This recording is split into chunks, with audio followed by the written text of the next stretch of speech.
Welcome to McPlum, simple solutions served daily. You start by making sure your iPhone is updated and unlocked. This prevents missing options. Once ready, open Settings and tap Notifications.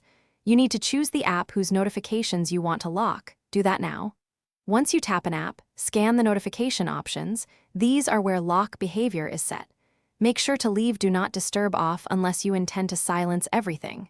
From here, you'll modify lock screen and alert settings to control visibility and persistence. Now you focus on lock screen delivery and alert style so notifications stay or hide as you want. Tap lock screen to toggle visibility. Enabling shows content, disabling hides it. Choose alerts type, banners disappear, alerts stay until dismissed. That's how you lock attention. If the app supports time-sensitive or critical alerts, toggle those to bypass focus modes. Once done, Confirm Show Previews is set to your privacy preference. This determines whether content displays on the locked screen. Finish by testing. Lock your iPhone and send a notification to confirm the chosen behavior.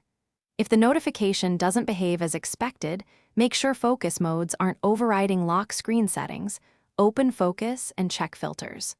Also verify Face ID/Touch ID and lock screen settings aren't restricting previews. If problems persist, restart your device. Then go to Settings, right arrow General, right arrow Transfer, or Reset iPhone, right arrow Reset all settings as a last resort. That often clears stubborn notification conflicts. Thanks for watching. Stay juicy and subscribe.